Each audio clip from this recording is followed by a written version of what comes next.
बात मैं आपसे कर लूं आदिल हसन, ये सबसे पहला सवाल तो यही आदिल, पिछली बार 20 सीटों पर पार्टी चुनाव लड़ी थी, इस बार क्या आपका प्लान है?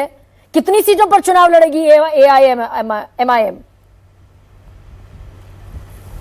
15 में सीमांचल से शुरुआत की थी कि सीमांचल को आवाज उसका हक बढ़ाइए मिले, जरा आदिल हसन साहब की। सीमांचल को उसका हक मिले, सीमांचल स्पेशल स्टेटस मिले, हमने उन्हें सीमांचल की थी। उसके बाद लगातार 2020 के बाद जो अख्तर उल इमान साहब ने सदन में आवाज उठाई, आज पार्टी मिथिलांचल हो, चंपारण हो, शाहाबाद हो, भागलपुर प्रमंडल हो, सब प्रमंडल में आज पार्टी पहुंच गई है। और बैरिस्टर असदुद्दीन ओवैसी साहब जिस तरीके से मुखर हैं हर मुद्दे पर, आज देखा पहलगांव मामले में सबसे ज्यादा मुखर होके बात कर रहे हैं और माइनॉरिटीज इशू पे भी बात करते हैं, इसलिए लोगों में, नौजवानों में, युवाओं में खास उनके प्रति आकर्षण भी है। और जो आदमी हक की बात बोलता है उसके साथ रुके, क्योंकि सीमांचल के साथ सौतेला व्यवहार आज से नहीं, आजादी के वक्त से हुआ है। एएमयू किशनगंज मिला, लेकिन 2014 से लेकर 25 आ गया, भाजपा की सरकार ने 1 रुपया एएमयू किशनगंज को नहीं दिया।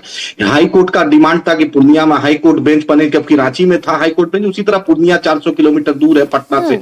हमने सीमांचल डेवलपमेंट काउंसिल की बात की थी, हमने सीमांचल को इकोनॉमिक स्टेटस की बात की थी, हमने पूर्णिया एयरपोर्ट की, प्रधानमंत्री ने 2013 की रैली की शुरुआत की थी वहां पर कि पूर्णिया को एयरपोर्ट, आज 2025 हो गया, जबकि सीमावर्ती इलाका। एक सेकेंड, वो सारी चीजें आपकी वाजिब हो सकती हैं, लेकिन सीटों पर कितनी पर चुनाव लड़ेंगे ये तो बताइए।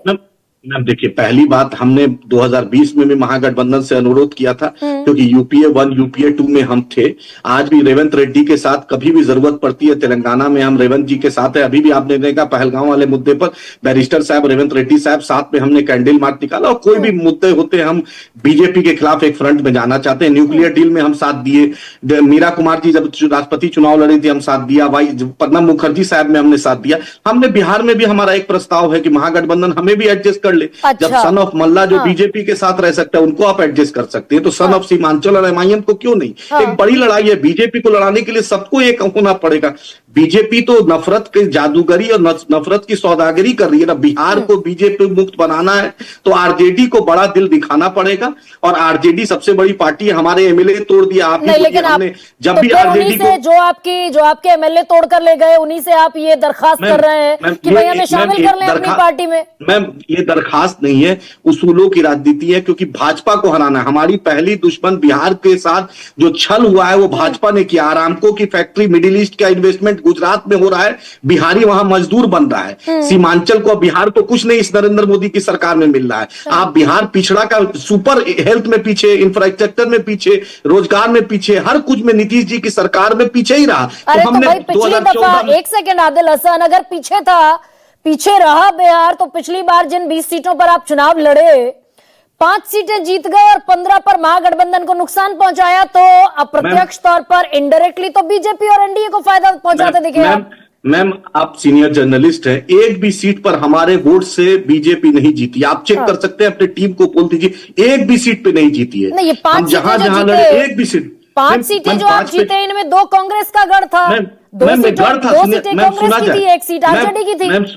मैम सुना जाए, वो गढ़ जरूर था, लेकिन सेकंड में बीजेपी जेडीयू रही है, एनडीए रहा है। 4-5 सीट में, 4 सीट पे भाजपा सेकंड रही थी, राजद सेकंड नहीं रहा था मैम, भाजपा सेकंड रही थी। वहां पे एनडीए जदयू सेकंड था, और एक भी सीट पे हमने महागठबंधन को नहीं हराया। ये इंपेरिकल डाटा आप चेक कर सकते हैं अपनी टीम से। हम अभी आपके चैनल के माध्यम से बोल रहे हैं। सुनिए ना, बेसी जो सीट थी वो आरजेडी का गढ़ थी। कितने साल से आरजेडी का वहां पर विधायक था? मैम सेकंड वहां भाजपा किया है, वहां सेकंड में भाजपा किया था, तो थर्ड आरजेडी तो बट गए ना भाई मुसलमान लोग, अरे बट गए ना। वही तो मैं कह रही हूँ आदिल हसन, आपका लक्ष्य भी है बीजेपी से लड़ना, एनडीए से लड़ना, और जिताते हुए भी दिख रहे हैं बीजेपी को और एनडीए को। सेकंड भाजपा रही, हमने भाजपा को हरा के 5 एमएलए जीते हैं। आप चेक कीजिए ना, बहादुरगंज में भाजपा को हराए, जोकीहाट में भाजपा को हराए, बायसी में भाजपा को हराए, अब मैम चेक कोचा दामन में जदयू को हराए। मैम हम भाजपा जदयू को हरा के आए हैं मैम, राजद को नहीं हमने हराया। आप चेक कर सकती हैं, आप बायसी में भी भाजपा सेकंड थी, जदयू सेकंड था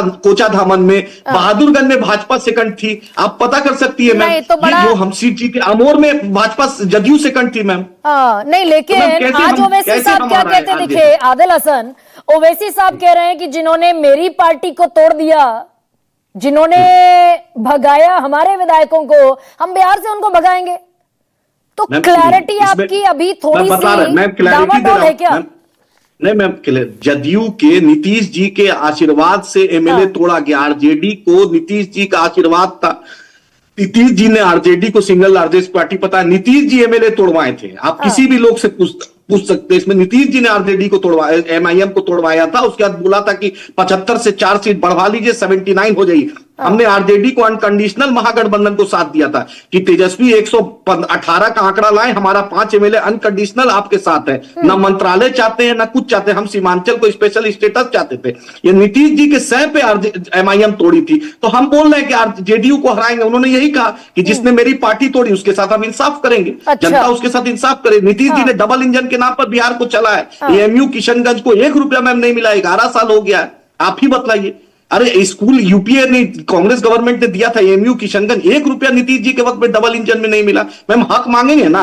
रोजा अफ्तार पार्टी देते हैं नीतीश जी, मुशायरा में जाते हैं, खानका में जाते हैं, लेकिन वक्फ बिल में ललन जी ऐसा बोला कि गोया भाजपा के प्रवक्ता बोल रहे हैं। नीतीश जी ने आश्वासन दिया था कि जहां पर भी माइनॉरिटीज इश्यू होगा, नीतीश जी को अभी भी, Nitish ji law and order के मामले पे नीतीश जी को अभी भी हम लोग इज्जत करते हैं। भाजपा को बिहार में रोकने का नाम अगर सबसे ज्यादा किसी ने किया है तो इसमें ईमानदारी से मैं बोलूंगा नीतीश जी इसमें अग्रणी है। लेकिन इसमें कहीं ना कहीं आरजेडी ने नीतीश जी को उस तरीके से सम्मान नहीं दिया जिसकी मजबूरी में वो चले गए फिर से भाजपा में। नीतीश जी की छवि अभी भी न्यूट्रल है और लॉ एंड ऑर्डर के मामले में नीतीश जी कभी कॉम्प्रोमाइज नहीं करते हैं। लेकिन नीतीश जी ट्रैक में बीजेपी क्या है? एक तरफ कह रहे हैं कि नीतीश के कार्यकाल में मुसलमानों को कुछ नहीं मिला। राजीव जी बड़ा सेंसिटिव मुद्दे पर, वक्फ के मुद्दे पर, ठीक है आदिल, राजीव जी